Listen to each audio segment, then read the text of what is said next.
All right.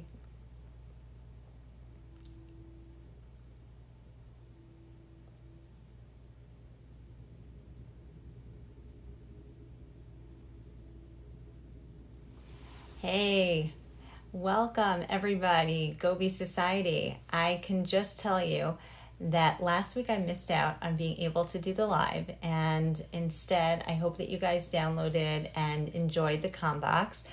But tonight, when I figured that the fast was going to be over when it was going to be over, I was like, oh no, there is no way. I am not missing out on being able to do a live again.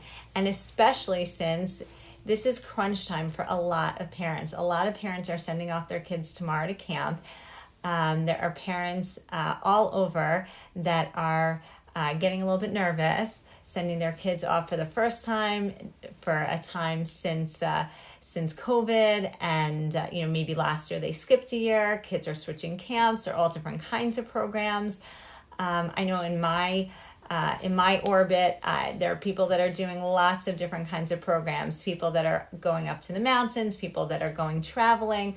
And so coming together tonight, kind of in the beginning stages of this very daunting week, perhaps, I wanted to talk about two things. And they're going to connect, and hopefully we will be able to, have, fasting is on the brain, so maybe we're not as clear, but hopefully we can just revisit and go over again the ideas of tonight. What can my child bring with them to camp? Perhaps, we've already done the packing, maybe the luggage is already gone, but both concretely, and then also, I think theoretically would be good. Understanding that there are certain types of items, certain types of things that we want to be able to bring, that our children can bring. And so if not for this particular, like if the trunk is already gone, don't worry about it. But in general, I think it's really, really important that we understand together what different categories and use that perhaps in the best way that we know how. So, without further ado, last time that I spoke, I mentioned the idea of hiccup. And what does that stand for? That kids, in order to really connect and feel less anxious and more in control, like what they could do to take with them wherever they go, whenever they're faced with a social situation, HIC stands for like hiccup. HIC stands for H is for, okay, hi, yes, so glad you joined. H is for helping, I is for inviting, and C is for complimenting. What does that mean? So if I want my child to feel really empowered of what they could do to reach out to somebody else, the first thing is be helpful. Now, how does that apply? My kids are going up to camp. Like, how am I supposed to be helpful? So it would be really, really great if you pack for your child extra snack, extra something, whatever is important to your child on the bus. They're going to have snack, or in camp, they're going to have plenty of snack. And I know everybody's going to have snack. But if the idea is I also have an extra bag, peckle, something, so that whoever is sitting with me on the bus, I can ask them, oh, do you want, right? And whoever is going to be on the bottom bunk or the top bunk bed, I'm going to ask them, oh, would you like? The things that are important to you, to your child, pack. Now, I don't mean double the expense that you have, but designate that there should be something that could be shared. And in doing that, that is helpful, because in that way, you're already reaching to somebody else, right? It's not just about, oh, my snack and mine, but it's also about, okay, I have what I could do to concretely be helpful. Okay. And in addition to which, I oftentimes find that one of the hardest things is just that children have to always be talking.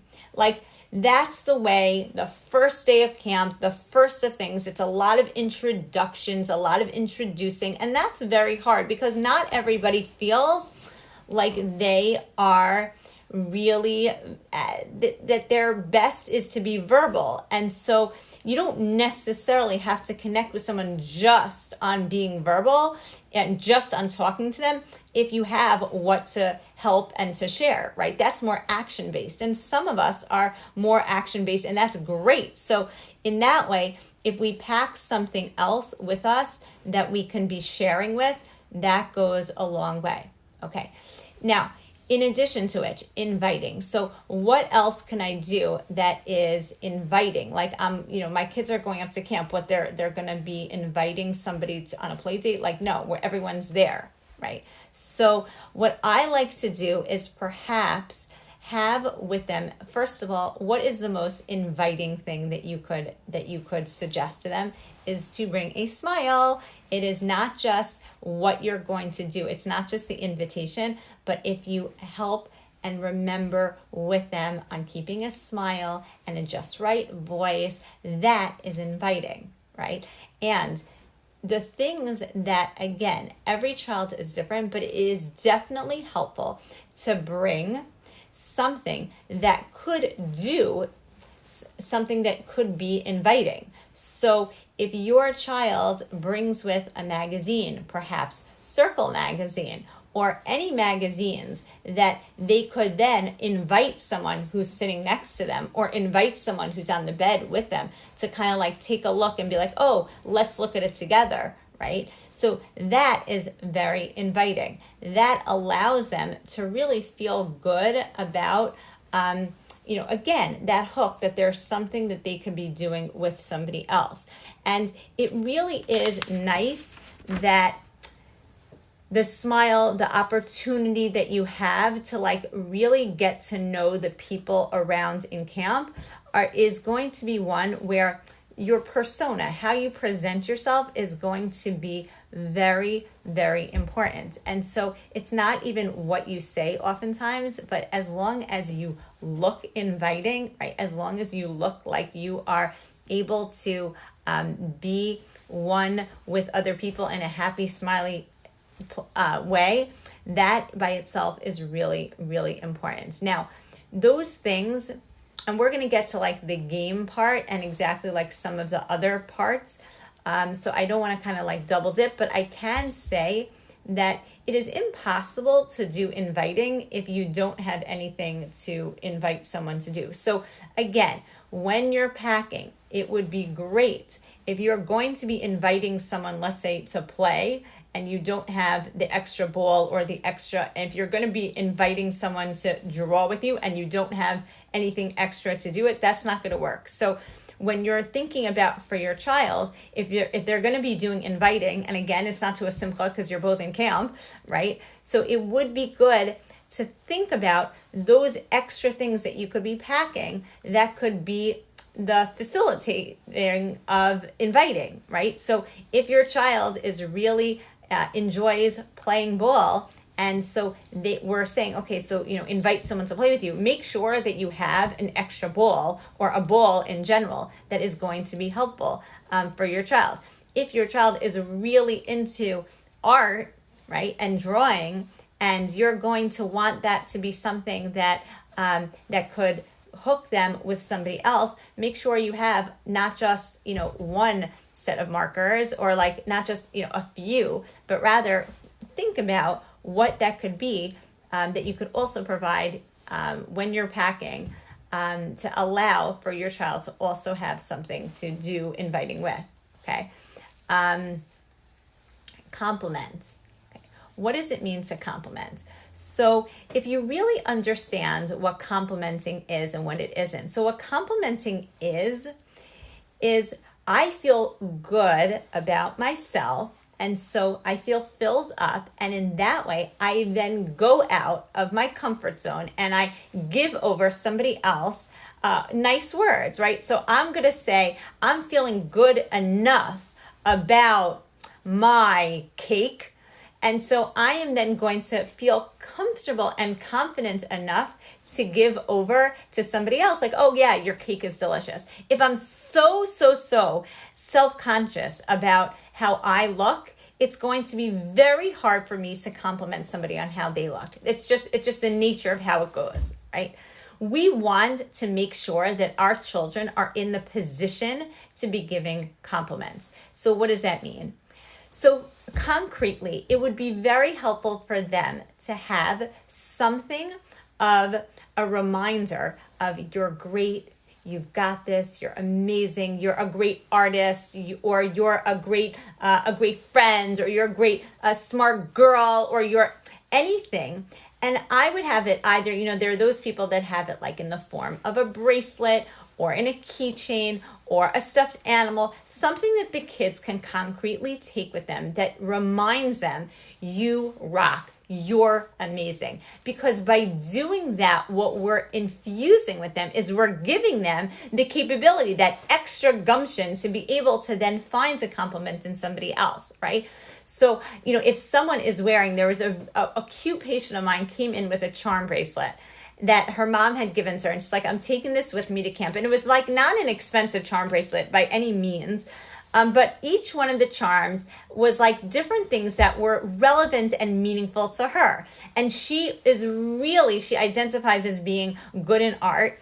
And so it was really it was very cute. There was a marker, and so we were talking about this makes her feel really good. Like I am, for lack of my name is Khani and I am an artist. And so I am able to then feel good about my art. And in doing that, what does that mean? That means that I can feel comfortable to give a compliment to someone about their art, right? If I'm so good in sports, then I can feel really good and I can feel comfortable and confident to give a compliment to someone when they get a good shot. If I'm feeling really insecure, I am not going to be the first one to be like, oh, that was a great shot.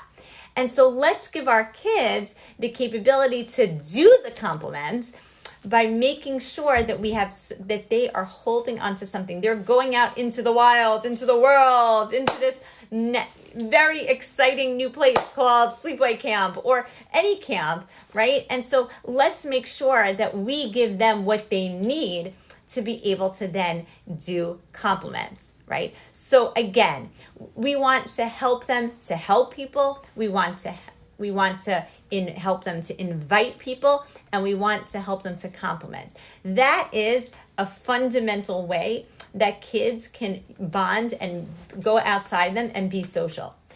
But now I want to give some concrete. So HIC also is 3 different kinds of games. Now, games are important because in my mind and in my practice, but I see it all over, games, fun is another way that kids can communicate. It's their methodology of communication, right? They don't necessarily have to take it so seriously. And that is a great, what I call a hook, a way to connect with them. Now, if your child is not going to sleepaway camp or this is just not something that's relevant, I can tell you that HIC goes a long way in you connecting with your children. So it's not just about your children going out into the world and helping them to what are games that are going to be helpful to them, but it's also take stock of it because it could be that is exactly what you could be doing to communicate with and connect with your child. So the first is H, right? So H is also hook. Hook is how do we connect with others is we find a hook. We find something that is the connecting force. And it's really important that element of themselves goes out into the world. And what do I mean by that? If your kid there are games, for example, Top Trump. I love the Top Trump, the whole series of Top Trump, and I have some here so that you can actually see it. Okay, this is one Top Trump, and there are a million of them. There's one on the Minions, there's one on countries. It's so nice that if your kid has any sort of interest whatsoever, that is what you want to hook with. You want to bring that out. You want the kid to bring with them to camp something that they're passionate about, something that they like. Why? Because even if they're not having a great time, I know I've seen it that if a kid, let's say, is obsessed with Harry Potter, okay, And there are so many kids are obsessed with Harry Potter. Okay. So if they're playing a game called Top Trump, which is a very exciting, I'm not going to go into the details of it, but essentially it's a card game. Then what happens, which is so great, is that if they're not having a good time or if they're not like enjoying the people, they're going to enjoy the cards. They're going to enjoy the facts about Harry Potter. They're going to in some way feel good. That's number one. Number two is when you speak to someone who's passionate about what they do, what they like, you know what happens? They have a happier smile. They're more they're just like, they're more dynamic, and that comes across, and that dynamicness, not that that's a word, but that really goes a long way in being able to showcase themselves as friendly, great kids, right? So if I'm really into Harry Potter, but I'm not like, I'm a little bit more shy, and I'm playing this game and I'm speaking about it, and all of a sudden like I come alive because you see I know what I'm talking about, and like there's so much like that I can contribute, and oh, did you read that one? Oh yeah, that was my favorite series. Like all of a sudden you're coming out of your shell. Like it's such an amazing opportunity for people to see your kid at their best, for kids to be like, oh yeah, like, wow, like she said, like, that's just so appealing. So definitely take to camp something that your kid really likes. So I love Top Trump because there are so many different versions and ways. Another thing would be, obviously, like if your kid is really into sports, make sure again that you bring a ball. If your kid is into art, make sure that you have some art supplies. Do something that if your child is going to hook with somebody else, you want it to be authentic. So if that's what is really appealing and that's what they feel good about, that's what you want to bring to the table. Okay. So that is the H. H is hook. You want your kid to showcase themselves in the best way. And the way to do that is to provide them with games that are going to showcase that. And I love Top Trumps, but also organically, if they're good in sports, if they're good in art. When they're good in art, let's just say, let's be even more concrete. So a lot of parents bring like lanyard sets or different kinds of scratch art or, art projects that are like for one. Do not only do that. My idea is really make sure that if you're going to do a lanyards, make sure that there are a few starters, not just one, making sure that if you're going to do, rainbow loom, that there's enough that she could logistically do the entire thing with somebody else. It is very nice. Now, if it's for the purpose of calming them down because perhaps they might be homesick or they have to be distracted, I do like the idea of giving them what they need. And this is something for sure that you should be packing up. If there is something for your child that you feel like that's going to calm them down if they are homesick, like I have a homesick box where you take different things, like if you are going to, pictures or an art project or, something that makes them laugh or, something that is, very time consuming or a book so that they can get into the book. Like that is great.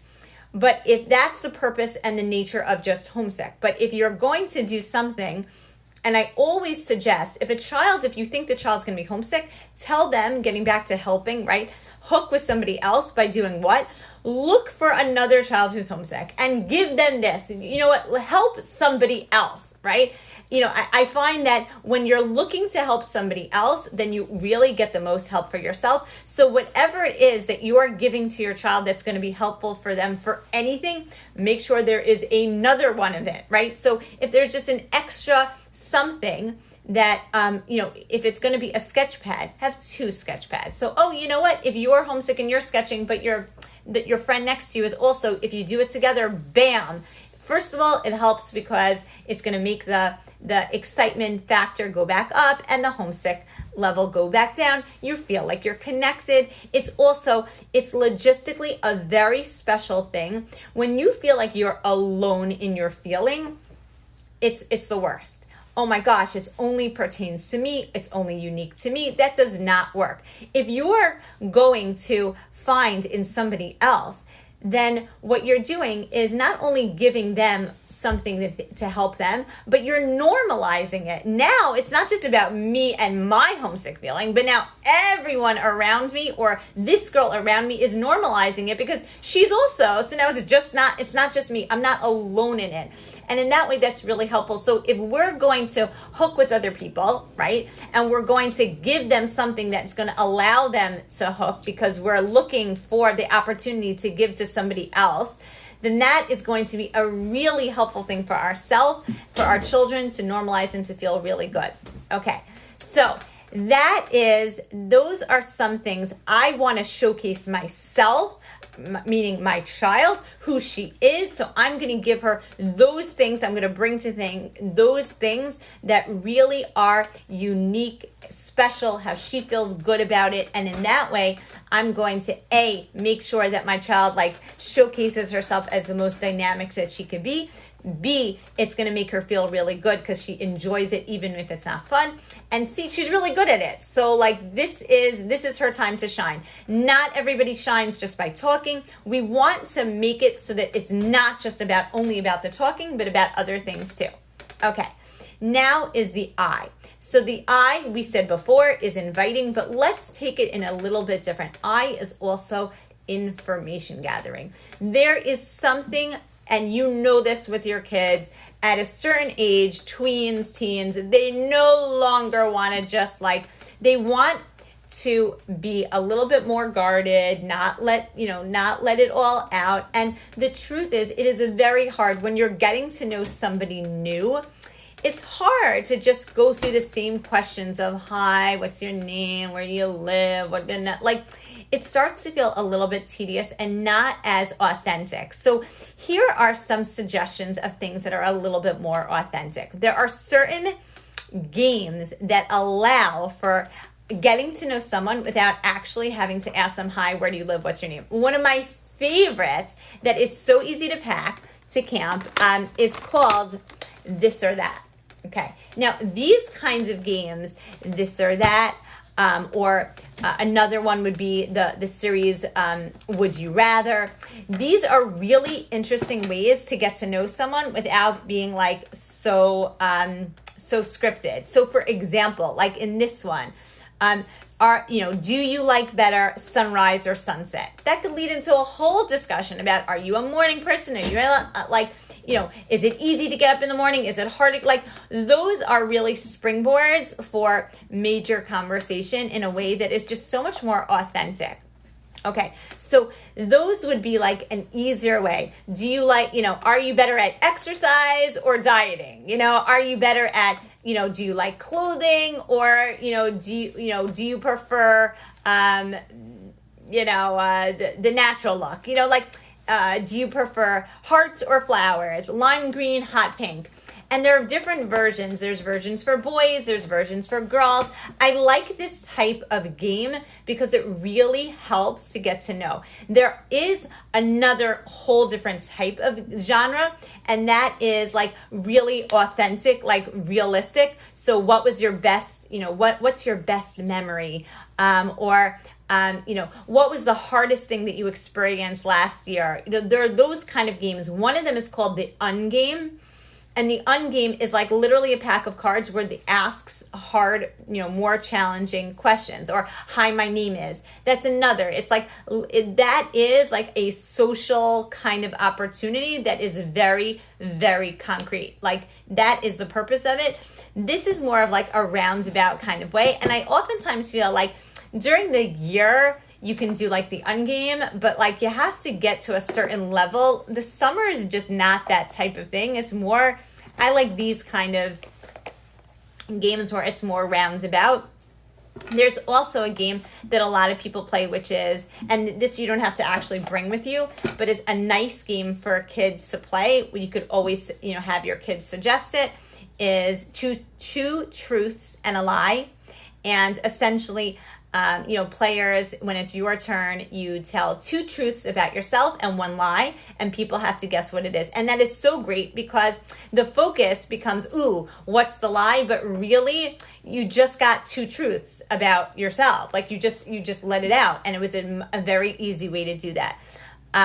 So I like the idea of games should be information gathering, because in that way, relationships form. We're connected. Our kids are connected. It's a much easier way to make that connection, and that's a whole nother genre of game. And that's a game that I feel like parents could do so much with when it comes to their kids too. So if your kid is home and this is just not pertaining to you because like your kid isn't in camp or this isn't an issue, but you want to connect with your kid, this is another really, really nice way of playing the game.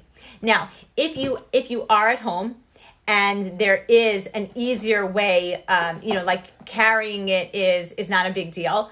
So I do like other kinds of games and like Bubble Talk. And I guess that's going to be a topic of a completely different live. But, it's always nice. I like the idea of information gathering. Sometimes it's in a roundabout way. But I think that for this type of game, this is something that, the point of camp is to make friends and have a good time. So we want to be able, or just for the summer to, make those connections and have a good time.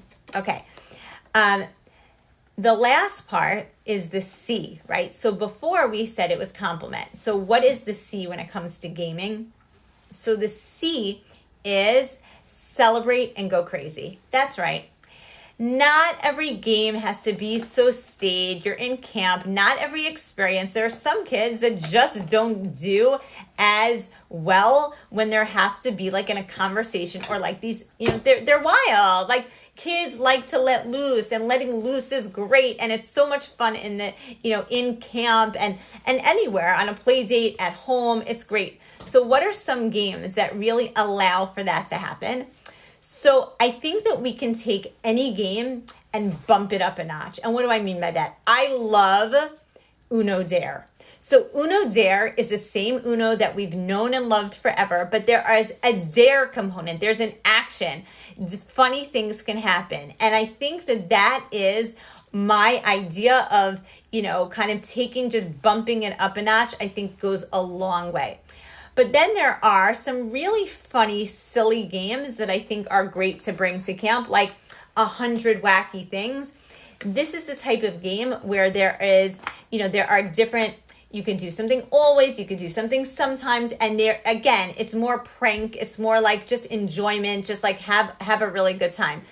There's something to be said about like just getting into, seeing a different side of people. And that really comes from active engagement and participation. If you have the capability at home, I love the toilet game. It's like water gets splashed in people's faces. It's really fun. Why? Because it's good. It's good to get wacky and to get crazy. One of my favorite games to be brought to sleepaway camp is called the sleepover party game, and it really is. It's great. I have it here. Yay! I came prepared, guys. I think that it's those games that allow for people, both our kids to get silly or ourselves to get silly. I know that people are a little bit shocked when they come into my office and like I love the toilet game and I'm getting that water kind of splashed in my face. I think that it allows for kids to really feel like, okay, we all have it, like, you're not as removed from me as I first thought you were. Like, you're a little bit crazy. Like, you like to have a good time. Like, this is interesting. This is really fun. And it normalizes. It allows for us to feel really good. I do believe that there's an element of that goes into getting to know. It's a vulnerability to make a friend. And so if you're able to get a little bit vulnerable, if you're able to have water kind of like shot in your face, or something that, again, that shows that, you got a little messy, you got a little dirty, you did something crazy, you went like, so that by itself allows people to feel like they want to connect and get to know you a little bit better. And it's just really fun. It's a fun way to allow for people to see a different side of you in camp. And it's hard. It's not so easy when you're getting to know kids for the first time, or kids, there's so much drama, and girls, are including and not including.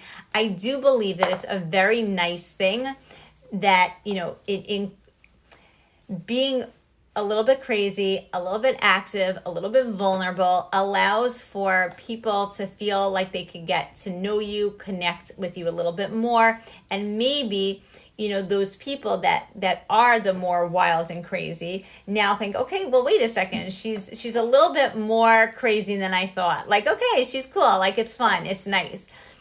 I do believe that just active engagement is also fine. Not everything is going to be like, sit on your bunk and, sit on your bed and whatever.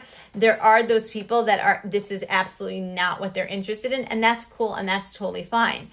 But, just allowing people to see a different side of you allows for kids to say, oh, you know what? I'm going to give that one a second thought. You know what? Like, I like that, she's cool. She's different than I actually thought that she was.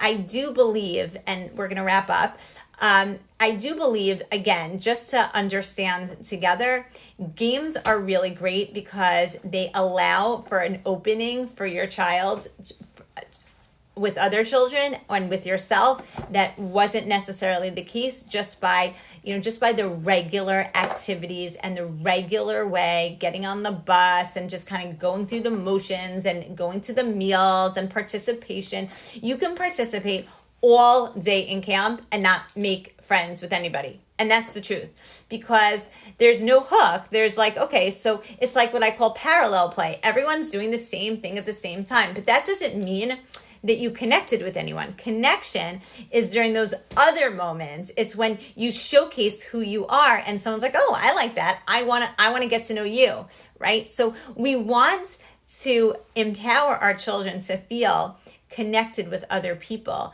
in a way that builds them up. Of course, their enjoyment and happiness factor, but also allows them to connect. And when someone is anxious or feeling like they don't know how, or they don't have the tools, or they don't have the means, or they don't have the opportunity, or there's just so much going on, that's very hard. So instead, what we do is by giving them some of these games, by allowing them to know, okay, don't worry, we've got the hick, right? Help. And we're going to give you stuff to bring to camp with you to be helpful. Invite. We're going to bring you stuff to be inviting. And make sure that do not only include just enough for them, please, but allowing them to know and then compliment, because I am who I am. I'm going into camp feeling good that I am sporty, or that I'm artistic, or that I'm friendly. And we're empowering our children with that. And then we're giving them the stuff, right? It's amazing. We can give them the stuff to be able to do it. Then they are going to feel really great and they're going to have the best summer. So again, the kinds of games are hooking with other people. So if they're good in sports, we give them balls. If they're good in art, we give them the top trumps. We make sure that they have what they need to hook so that they're going to feel really great and really empowered and the most dynamic they could be. Information, we give them games and opportunity for them to be able to connect with other people, because information gathering, right? So it's going to be the this or that. It's going to be those kind of games that really allow inadvertently to get to know them. And C is crazy, celebrate, have fun. Not everything has to be staged. People really connect and they enjoy when you're enjoying next to them in a funny, crazy, happy way. So good luck. We're going to continue to empower. This is not just for the kid that's going to camp, sleepaway camp, but also to a regular camp, to a kid who's home. You can connect with them. These are concrete, and continue to tune in. We're going to be as concrete as possible this summer to really make use. All right, Go Be Society, have a rest of an easy, meaningful fast, and I'll speak to you again soon.